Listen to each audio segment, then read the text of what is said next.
pessoal, agora mais uma edição do Cultura em Cena aqui na RS Play, canal 524 da sua Claro TV. Se tu não tem a Claro TV, tu pode ver a RS Play baixando o aplicativo na tua televisão Smart, entra ali na tua lojinha, né, escreve ali RS Play, ou já vai aparecer o logo da RS Play ali quando tu entrar na lojinha. Só clicar em cima e vai ficar na tua televisão, como tem ali Netflix, HBO, Globoplay, o Prime, vai ter ali RS Play, tu pode acompanhar sempre. Ou aqui no teu celular. Tu entra ali no famoso Google, qualquer um que tu queira ali, bota rsplay.com.br e vai entrar ali e tu bota na capa de tela do teu celular e fica acompanhando sempre a RS Play. Eu faço isso aqui, ó, uma barbada. Né? É uma barbada. Tô dizendo isso porque o programa também vai para o YouTube, mas o YouTube vai só depois de ao vivo. Né? Então é legal que o pessoal possa acompanhar ao vivo. Estou recebendo hoje aqui professora, teatróloga, posso dizer assim, diretora de teatro. Teatreira é melhor. Teatróloga, o que é isso? É muito... Teatróloga parece assim, muito, né? Muito erudito, não sei. Erudito, né? Mas estudiosa. Mas é chique, de teatro. né, teatróloga? É, mas eu tô Nós mais estamos pra juntando- rústica do que pra chique. A gente tem uma professora que é professora, com mestrado, com doutorado, né? Tudo Então, isso. a gente tem que tentar. Obrigado de novo, Patrícia. A gente conversou há Obrigada. pouco lá na FM Cultura. Isso, E agora estamos aqui. Agora já estamos íntimos, vamos A conversar sempre. A Patrícia está em plena atividade, né? Começou ontem, quinta-feira, o espetáculo. E tem agora sexta, sábado, domingo e segue semana que vem, Patrícia? Segue semana que vem, tem mais 4, são 8 apresentações no Sim. total. Então, vai ter, na semana que vem tem quinta, sexta, sábado, domingo também. Cabaré da Vida Pequena. Isso, e depois tem Cabaré do Amor Rasgado, que a gente é muito cabareteiro. Está dentro de um projeto, né, que é Cia Rústica, 21 anos de invenções no sul do mundo, Residências Petrobras. Tá? É um projeto de um edital de fomento, né, do edital Novos Eixos da Petrobras, de 2024 a gente está fazendo agora. Né? Então está começando, são residências, tem essa em Porto Alegre, depois vai ter Caruaru, depois São Paulo. Né? Tem essa circulação. Caruaru, que bacana. Caruaru, dentro do Festival de Teatro do Agreste. Então, é legal, assim, a gente nunca teve no festival. E essas trocas, assim, esse circular que a gente encontra, outros artistas, outras pessoas, outros públicos, é muito legal sempre, é super enriquecedor. Mas estamos começando em Porto Alegre, na nossa casinha, a Zona Cultural, Onde é que fica a Zona Cultural? na Alberto Bins 900, que é quase esquina com a Barros Cassal, é na divisa aí, né, entre Centro Histórico e Quarto Distrito. Na é fronteira Floresta. ali do Quarto Distrito com o Centro Histórico. Que é aqui, que é nessa rua, é na Conceição, né? Ali Sim. no viaduto da Conceição. E a gente já é Floresta, ali perto da Barros. Mas a gente está nessa área, que é uma área super importante da cidade, eu acho, mas que tem uma série de desafios, né? Então, quando a gente abriu a A Zona cidade Cultural... começa pelo Quarto Distrito, por essa área Isso, toda, por né? toda Pelo essa cais área. ali, começa o desenvolvimento. O centro, eu sou uma criança do centro, inclusive, né? Sempre morei no centro. A minha mãe ainda mora na Vigário ali, enfim. Eu Vigário estudei- José Inácio. Isso. Eu estudei no Sevinha, estudei no Departamento de Arte Dramática da URGS, onde hoje eu sou professora, né? E no programa de pós-graduação, que era o que tu estava dizendo, é verdade.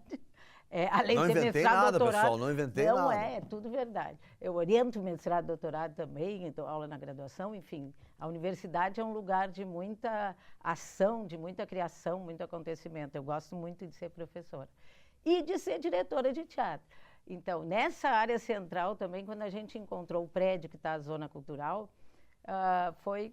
é aqui, né? E é um prédio bonito, tem 2 andares. É uma área com desafios, como, né, Sim. toda essa parte da cidade, mas é muito legal estar ali.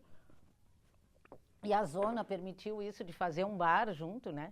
Então é um teatro com bar, é um espaço cultural independente de artistas que tem o bar integrado. Então a gente apresenta esses nossos Pode cabarés. chegar antes, ficar ali batendo um Pode. papo, depois vai. Chega uma hora antes, tem comidas, bebidas, comidas artesanais E feitas dá para especialmente. conversar depois com o elenco da peça ali Dá. no bar, depois para Sim, que trocar ficam por ideias. ali, com os amigos, com o elenco. A ideia é isso, de convívio mesmo, sabe? De não ir ao teatro e vai embora logo depois. Que é mais ou menos o protocolo convencional, assim. Mas essa ideia de estar junto, conviver, ter uma experiência, né? É a proposta da Zona Cultural e desse projeto também dos cabarés, né? Que tem esse projeto que está nessa ação da Petrobras E tem também, assim, meu projeto de pesquisa atual na universidade, viu? Tudo se conecta. Sim. Cabarés do Sul do Mundo, que é um pouco investigar os nossos modos de fazer do sul do mundo, né? De pequenas produções, que é o circuito que a gente habita, assim, dessa criação independente, cheia de garra, paixão, de apostas políticas também, né? Porque continuar fazendo teatro nesse circuito é uma insistência rebelde, eu acho, é uma rebeldia. Sim, porque tudo advoga contra, de certa maneira, né? Nesse tempo de tanta virtualidade, de ficar em casa, né? É o famoso aquele um leão por dia, não tem nunca um sossego, uma folga, né? Um leão? É mais Como que assim, um leão? Não, olha, é um exército de leões, às vezes. Ainda mais agora, em época de começar, de estreia, né? Estreando espetáculo novo, tem sempre muitas demandas. Não, mas olha, é uma atividade, assim, fazer teatro no sul do mundo, nesse circuito de pequenas produções, é isso, é uma escolha política, ética, poética, estética, e é uma escolha que vai na contramão, sim, né, do que é a indústria do entretenimento até, né, que é toda mais virtual, não tem essa necessidade da presença, de estar junto no aqui e agora, que é o que o teatro tem também de tão especial, tão precioso, eu acho, assim. Tão diferente. Mudou alguma coisa não na relação do espectador com o teatro, mas nas produções, uma preocupação ou tentar ter uma linguagem, né, adaptada a esse mundo maluco de velocidade digital que a gente tem, porque o teatro é uma experiência frente a frente, né? Sim. Não tem tela no meio de tudo isso, né? A linguagem, na hora de se apresentar, teve que ser também adaptada um pouco ou não? Eu acho que a gente tem, assim, não é nem eu pensar, vou adaptar o teatro para o tempo de hoje, mas a gente que está fazendo é desse tempo, né? Sim. Então, eu também estou aqui com o celular do lado, que é uma extensão do nosso corpo, né? Estou vendo série na Netflix e outros streams, enfim, a gente está sempre consumindo essa produção, né? Eu não estou vendo nenhuma série aqui, eu tenho umas pautas aqui para a Patrícia que eu anoto tá aqui no celular. E não, tem isso também. Não, tá no meu, é que eu mando de mim para mim, entendeu? Eu mando, daí eu fico lendo. Não, eu tenho um que é para mim, é isso aí. Não, a gente usa para muita coisa, às vezes dando aula não sabe porque está olhando o WhatsApp, eu estou anotando. Às vezes diz, estou olhando o WhatsApp. Enfim, é esse mundo que a gente vive. Então, a gente, os artistas que estão produzindo essas obras, também são afetados por isso. Então, acho que nos nossos ritmos, nos tempos das coisas, tem uma outra... tem uma apropriação isso, tem uma infiltração, né, da velocidade que a gente vive, eu acho. A Companhia Rústica, na Companhia Rústica, o projeto desta companhia, que está fazendo, na real, 22 anos, quando a gente colocou o projeto era 21. A Companhia Rústica está fazendo 22 anos. 22 anos de existência e insistência, né? Que é o grupo de teatro, né? A Companhia Rústica. Isso, é um coletivo teatral. É um coletivo teatral. E a zona cultural é o espaço, né? Isso. Que a companhia cultural se... É a sede da companhia, é um espaço aberto para outros artistas coletivos ensaiarem, como acontece, como veio acontecendo, e para festas, né? Lançamento de livro já aconteceu na zona cultural, muita coisa diferente, assim, e eu acho isso ótimo, porque isso é legal também de não ser um espaço institucional, né? Ele permite ocupações diversas e permite a gente inventar modos de usar. Essa coisa do bar integrado, por exemplo, não tem muitos lugares na cidade assim, não sei se tem, né? Que seja integrado ao espaço cênico, não um barzinho lá fora, mas é junto, né? Tu pode assistir o espetáculo tomando teu vinho, que é uma ideia cabaré também. E eu gosto, acho que deixa vivo, sabe? Que não assim uma coisa de formalidade. Aqui é muito raro ter isso, mas eu gosto que no Poa Jazz Festival, que tem eles fazem no Barra Shopping ali fica o teatro, né, que eles montam, e do lado tem um barzinho que tu pode beber e tal. Mas isso tem em show, né? Em show tem em Porto Alegre. Tem muito isso. No teatro não tem muito isso. Eu acho que pode ter, enfim, né? Essa mesma experiência de prazer e de encontro. E a Companhia Rústica... Mas o ator não fica, às vezes, meio brabo, assim, o cara tá comendo uma pipoca, um troço ali... No pipoca a gente não vende. Não vende, né? Uma latinha, uma coisa assim, Mas é que o tipo de espetáculo que a gente trabalha, que a gente tem também permite isso. Permite isso. Tem uma relação de proximidade com o público, tem música ao vivo, tem brincadeira, tem momentos mais sensíveis, mais intimistas, mas eles vão acontecendo e normalmente acontece, ninguém faz, clac, abre uma latinha nessa hora. Porque eu pergunto, porque deixa eu te botar aqui num assunto polêmico, né? Olha, eu lá agora me vi. Tá bem lá. Agora me vi. O Antônio Fagundes, é um baita ator, ninguém discute. Ah, sim. Né? Mas o show é às 9, o teatro começa às 9. Se chegar às 9h30, 9h30 segundos ou 9h01, já não entra. Tu acha que ele é radical demais ou faz parte? Não, eu acho que ele pode fazer isso. Ele pode Desde fazer isso porque ele é um ator conhecido da TV Sim. e tal, entendeu? Não, eu se tô no palco, eu marquei às 9, 11h30, tu pode entrar, pode. Não, a gente não é tanto, porque, não. Mas assim, às vezes a gente espera o público. Eu não gosto muito que o público entre depois, tá? Mas com frequência a gente atrasa ali. E na zona tem ainda isso de buscar bebida. Tem alguém esperando um drink, né? Tem alguma coisa assim. A gente espera um pouco. Então a gente não faz como o Antônio Fagundes, nem pode fazer. O Antônio Fagundes tem provavelmente a casa lotada sempre, não sei, é outro. Ele não está nesse circuito de pequenas produções, né? Então, eu não acho errado ele fazer. Sim. Ele pode, eu não posso. Então, para começar, a gente espera um pouquinho sempre. Principalmente na zona cultural, entende? Porque ela tem um espaço para estar, não é que a pessoa está parada numa fila. Conta um pouquinho desse espetáculo. A pessoa que vai lá ver, né, o Cabaré da Vida Pequena, o que ele vai assistir, assim? O que ele... Né, qual é o tema? Muitas histórias, a gente conta muitas histórias nesse espetáculo de diferentes pessoas e lugares que a gente foi reunindo. Por que da vida pequena? Porque é a nossa vida de todo dia. É a vida de cada um. Essa vida de pequenas produções, é isso que sai do glamour, ou dos grandes heróis, dessas histórias totalizadoras, assim, sabe? Uhum. Essa é a melhor pessoa do mundo. Não, é história de pessoas comuns, é histórias da gente, é histórias do pequeno.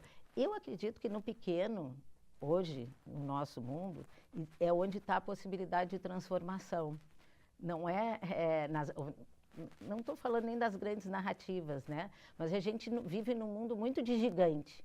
As grandes corporações são multidões, milhões de seguidores, milhões de dólares, entende? Existe uma valorização do gigante, né? Sim. Esse show teve quantas... Agora ficam discutindo lá no Rio, não, foi tantos milhões, milhares e tal. De pessoas disso? Lá assistindo. Quem botou mais gente? Foi a Madonna ou a Lady Gaga? Não, tinha 10 a mais ali, não, ali tinha 20. 10 nem dá para saber, porque é tanta gente. Então, isso que existe, não estou dizendo que não pode existir, vamos terminar com isso, mas é uma massificação e é algo que não chega ao tamanho da gente, que não conversa, de certa forma, com a vida de cada um. Né? E mesmo as possibilidades de transformação social, assim, elas acontecem também em pequenas ações. Né, numa possibilidade de mundo onde isso que não é dessa dimensão das grandes empresas, das grandes guerras, possa existir. E aí tem ideias também que são inovadoras, ideias e ações, né? Nessa dimensão do que é pequeno. Como eu estava dizendo, esse circuito de pequenas produções. A arte que não é só a que está na Broadway, entende? Que está sendo feita em tantos lugares por todo o mundo, enlaçada a vida das pessoas. Eu acho que aí está o maior que a gente pode ter para pensar futuros, para pensar transformações. E sim, eu acho que fazer teatro, fazer arte hoje, é um desejo de um diálogo com o mundo e de vislumbrar amanhãs, assim, que sejam mais afetivos, mais possíveis para a gente habitar. É um momento de dureza que a gente vive, de crise, né, de turbulência, né, que essa coisa, fala do fim do mundo, com a enchente, pandemia, dá essa sensação de filme apocalíptico. Tem uma frase na peça que diz, todo fim é um começo. Acho que a gente está no fim de uma época para começar outra, no fim de um certo mundo, que já se esgotou na sua possibilidade. Esse mundo de gigante, de grande exploração. E aí, o que vem? Eu acho que a gente tem que imaginar também possibilidades e acho que a arte pode ajudar nisso. É isso que a gente tenta, é isso que eu tento, sabe? Porque às vezes assim, ai, que difícil. Como a gente pode imaginar outros mundos? Vamos imaginar juntos? Esse é um convite também. E esse cabaré também tem música ao vivo. Eu ia te tem perguntar, essa tem dinâmica, música? Tem. Cabaré tem que ter música. Tem música, sempre tem música. O Cabaré do Amor Rasgado, que a gente apresenta ali no primeiro fim de semana de julho, tem uma banda, né? Tem música ao vivo com uma bandinha. Esse não tem a bandinha, tem percussão e voz. Esse começa em julho. O Cabaré do Amor Rasgado, sim. Também na Zona Cultural. Também na Zona Cultural. É parte do mesmo projeto. Também dirigido por ti. Também dirigido por mim, que, como eu dirijo. É muito trabalho. Mas é um prazer, né? A gente falou outro dia. Sim, de mulheres diretoras. Eu acho bacana também essa tua coisa, assim, né? De estar à frente de todo esse processo. Eu sim, é que eu estou pensando, tem muito trabalho envolvido, né? De muita gente. Mas estou falando desde o meu ponto de vista. É que às vezes para ti é natural. Tu é uma mulher que tu faz isso, tu acha normal, entendeu? Mas mesmo sem tu saber, né? Inspira muitas meninas, muitas mulheres que querem às vezes entrar, mas querem fazer isso, querem escrever peças, querem dirigir as coisas e sentem meio, esse mundo não é para nós, entendeu? Liderar projetos. Liderar projetos, exatamente. Posições de liderança são dissociadas da figura da mulher, né? Com frequência, são sempre associadas a homens. Figura masculina. Isso de um jeito que a gente nem vai percebendo, assim. Mas eu tinha te perguntado na outra entrevista sobre, como na condição de professora, quem busca teatro, né? E tu me disse que é bem dividido hoje, né? Em homens e mulheres. No DAD, de fazer. No DAD, eu falo DAD bem íntimo. DAD é a escola de teatro da URGS, né? É isso, o Departamento de Teatro e Dramática. Muda os anos. Às vezes, agora eu estou com uma turma que eu acho que a maioria é de meninos. Meninos? Não sei, não fiz as contas. Tem muita gente no DAD também de outras idades, sabe? Não é só o pessoal que saiu do colégio. Tem muita gente jovem, mas tem uma mistura geracional que eu sempre achei tão interessante. Mas ali é uma graduação pequena, digamos, né? Não é uma engenharia que tem, não sei quantas pessoas tem, mas tem 200. Ali, cada ano entra menos de 40 pessoas por aí. Então, a gente, né, é uma relação mais próxima, assim. Mas isso vai mudando, sabe? Teve tantas turmas, eu vou pensando, que muda. E em alguns momentos, uma vez eu fiz uma homenagem para a Irene Brits, que acho que te contei, isso que tinha 9 alunas de direção, entende? Que era uma beleza. É bonito, tá? Naquele momento aconteceu isso, né? Em outros momentos não é assim. Enfim, varia, mas é legal estar na universidade também, porque a gente está nesse diálogo constante com pessoas mais jovens, né? Mais jovens, eu era das mais jovens antes, agora já não sou. Porque não deixa a gente envelhecer também, né? Não, deixa sim, envelhecer é uma vitória, eu digo. Não, mas envelhecer, eu digo assim, tu tem razão, é que eu posso ter usado mal expressão, mas é aquele envelhecer que o cara acha, eu já sei tudo, não preciso aprender mais nada, e aí terminou, né? Aí terminou, eu nem sei se... Porque às vezes, porque às vezes adolescente acha que sabe tudo. Sabe tudo, também, não, isso também pode ser velho ou adolescente achar que sabe, tem uma fase. Patrícia, diminuir os espaços... no caso, existe a zona cultural que a companhia se apresenta, mas espaços para o teatro, especialmente espaços públicos. Por exemplo, ali hoje Teatro Túlio Piva, era o Teatro de Câmara. Eu lembro que ali tinha muitas peças de teatro. Pelo que eu vejo ali não tem teatro mais. Tem muita música, mas é raríssimo ter alguma coisa de teatro. Tem às vezes, porque tem uma porcentagem da prefeitura, mas virou uma ocupação da iniciativa privada, né? Eu fiquei um pouco triste, porque o Teatro de Câmara era muito querido, assim, muitos espetáculos apresentei lá, nesses 31 anos que eu venho dirigindo espetáculos em Porto Alegre. Viu? Isso tem a ver com idade. Eu fiz um show lá nos anos 80, minha banda, o Grito Latino, no Teatro de Câmara. Era um espaço público, tu entrava no edital, te candidatava, conseguia, pronto, ia lá e tocava. Não pagava, não tinha aluguel o teatro. Sim, diminuiu muito os espaços em Porto Alegre. Tem o multipalco que surgiu, que tem, né, que tem bastante agito espaço, e tal. Mas eu acho que falta em Porto Alegre bastante, falta espaço de qualquer forma. E falta espaço independente também, sabe? Espaços diferentes, que sejam espaços cênicos, né? Para teatro, para dança. A Terreira fechou, né? A Terreira da Tribo. A Terreira, eu acho que ela abre às vezes, mas não sempre tem a escola. A enchente é que foi cruel demais ali. Foi, para eles foi. Né? Tem alguns lugares, a zona não foi alagada, por sorte, mas ali do lado estava, né? Então, imagina, foi uma região que foi muito alagada, foi muita sorte, né? É que ela fica assim, numa pequena elevação. Tem uma elevação, salvou a... Sim, o viaduto da Conceição estava alagado. Verdade. Mas acho... assim, esses espaços, esse tipo como a zona, eu queria que tivesse muitos pela cidade, né? De grupos independentes, porque tem outras formas de estar num espaço cultural, né? Que permitem a diversidade. Então, os espaços institucionais são super necessários. Fechou o Centro Cenotécnico há muitos anos, que era fundamental para fazer teatro, porque se guardava cenário lá. Sim. Né? A gente começou a pensar na zona para ter um lugar onde guardar cenário. Aí foi aumentando. O Araújo Viana tinha isso também. Muita gente guardava equipamento no Araújo Viana, naquelas salas ali atrás. E lá eu nunca guardei, no Centro Cenotécnico. Enfim, existe uma grande produção, existem grandes artistas, falta espaço, estrutura, financiamentos e tal, para que isso floresça ainda mais. Então, acho que sim, falta espaço. E falta espaço, assim, independente também. Especialmente, né? Eu estou falando desde esse lugar agora, que estão na luta aí para manter vivo, que é difícil, não é fácil. Roubaram o ar-condicionado, tem questões assim. Mas a gente... 2 vezes. 2 vezes. Roubaram o ar-condicionado na zona cultural 2 vezes. Mas eu, olha... E aquele roubo agora, de noite, assim, quando o pessoal está tudo fechado, o cara entra lá e rouba assim? É na Marquise. Na Marquise. É por fora, né? Dentro não entraram. Enfim, são desafios, mas aí o que a gente faz agora, por exemplo, nessa época de projetos novos e tal, vamos focar na criação, no teatro, depois a gente resolve isso. Às vezes isso é necessário, sabe? Que é aquilo de focar no bom da vida, Sim. Né? No prazer do fazer teatral. Por isso que eu digo teatreira e não teatróloga, porque teatreira tem a ver com fazer. E mesmo a pesquisa, escrever artigo, dar aula na pós, na graduação, eu entendo tudo como fazer teatro, né? É uma prática. Escrever um artigo acadêmico é uma prática também. Então, eu penso que eu faço teatro em várias dimensões, né? A da criação de um espetáculo, da aula, o escrever, essa coisa de gestão de espaço, tudo isso. Então, mestrado e doutorado foram fora do Brasil, né? Uhum. Acho que é um na Espanha, né? O doutorado foi na Espanha, onde eu escrevi A Ética da Festividade na Criação Cênica. É o nome da minha tese. Bonito, né? Bonito, lindo. É a ideia de festa.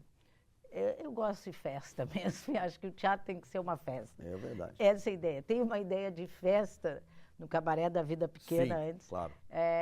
Ainda que tenha momentos sensíveis. Porque tem isso, né? A gente é mistura, então a gente vai se misturando com o nosso riso, a nossa dor, a nossa poesia, a nossa vontade de chorar, está tudo junto, né? E às vezes a gente transita, na vida mesmo a gente transita e já vira um riso, está rindo e começa a chorar. Enfim, essa mistura, essa intensidade de vida, eu acho que é o lugar da cena também, né? Sim. É uma intensidade de vida que a gente coloca num espetáculo. E eu estava falando de onde eu estudei. Viu? A mistura e eu vou dando giro. Não. Espanha foi Foi doutorado. Doutorado. E o mestrado foi em Londres, aonde eu fiz uma dissertação sobre Shakespeare e fiz o projeto para começar a fazer Shakespeare aqui, em Porto Alegre, né, que era Macbeth. Foi o primeiro espetáculo de um projeto que chamava Em Busca de Shakespeare. Eu sempre relaciono, viu? Tanto a dissertação quanto a tese em Londres e Madrid tiveram relacionada à criação cênica e costuraram assim, né? Fizeram uma conexão com espetáculos produzidos aqui. Da tese eu escrevi até ideias para um espetáculo que era Clube do Fracasso, que estreou logo depois que eu vim da Espanha, né? Com financiamento do Miriam Muniz. Enfim, sempre fazer, sabe? Te deu uma segurança, trânsito, assim.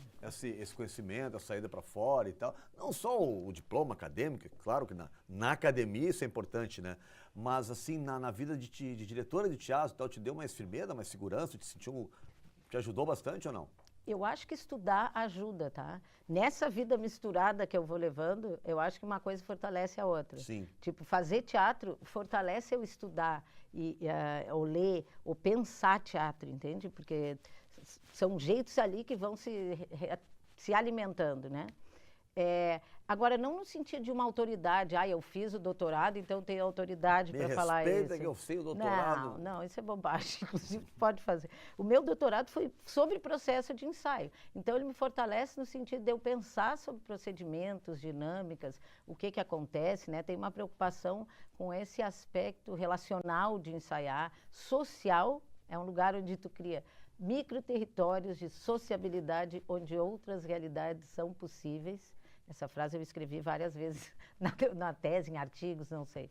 E é uma imagem importante, assim. A gente inventa mundos já ensaiando, né? São outras formas de relação que a gente tem na criação cênica.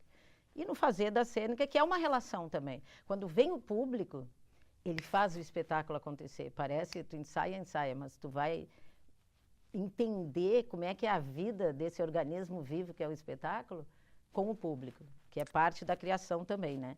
Então, não, estudar para mim não é uma questão de dar autoridade, de dizer, olha só, eu sei aqui porque eu estudei. Porque às vezes as pessoas estudam e isso não afeta o fazer, entende? Sim. Tu pode estudar uma dimensão teórica que não se relaciona. No teu dia a dia não mudou. Mas como eu estou tanto entre o mundo, assim, como para mim já é o mesmo mundo nessa circulação, sim, fortalece. Às vezes eu queria que as pessoas todos estudassem, que quem está estudando fizesse, sabe, Seguisse. para circular o lugar, para... Eu tenho uma paixão profunda pelo fazer teatral, no final, depois de tanto tempo, depois de anos, é algo que é parte da minha vida. Patrícia, a gente está quase chegando no finalzinho, eu só te perguntar, o que é mais difícil na hora da direção? É dirigir o ator ou a atriz na cena ou a cena em si? As relações pessoais é o mais difícil. Relações pessoais.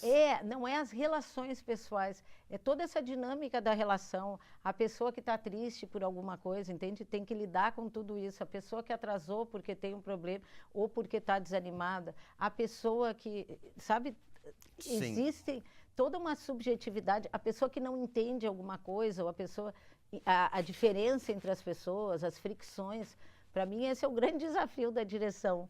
Planejar ensaio também, entende? Mas eu digo que o teatro é uma festa, né? Essa festa não acontece se não tiver todo mundo afim que ela aconteça, como qualquer festa. Se tu vai numa festa e tu chega assim... Todos animados. Todo mundo ali, não importa a música e o drink que tu servir, né? É tudo junto. Então, às vezes, as dinâmicas... E minha como diretora também, né? O dia que tu tá triste ou o dia que tu tá cansada... Eu peguei o microfone e tirei. Tirou o microfone. Tá funcionando. Botou de novo, deu certinho. Tá.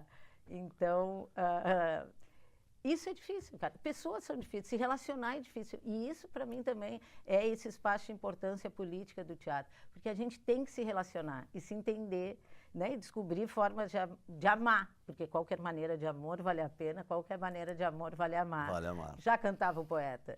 Né? Pra gente fechar, então, vamos só repetir o serviço. Né? Estreou quinta-feira, está em cartaz na Zona Cultural, amanhã, domingo e essa semana que vem. Isso, domingos é às 19 horas, de quinta a sábado é às 20 horas. Cabaré da Vida Pequena. Isso aí, e o bar abre uma hora antes, pode chegar. Cabaré da Vida Pequena tem ingresso à venda pelo TriRS. Na Zona Cultural, aqui no Alberto Bins. Isso, Alberto Bins, quase esquina com a Barros, ali, bem pertinho. Obrigado, meu amor. Valeu. Obrigado, sucesso. Um prazer. Tudo de bom. Valeu. Pra Patrícia nós. Fagundes foi a nossa convidada aqui no Cultura em Cena. O programa agora já fica à disposição também para quem não conseguiu ver todo. Vão ter algumas reprises ao longo da semana, mas ele entra no YouTube a partir de agora. Valeu. Tchau, tchau.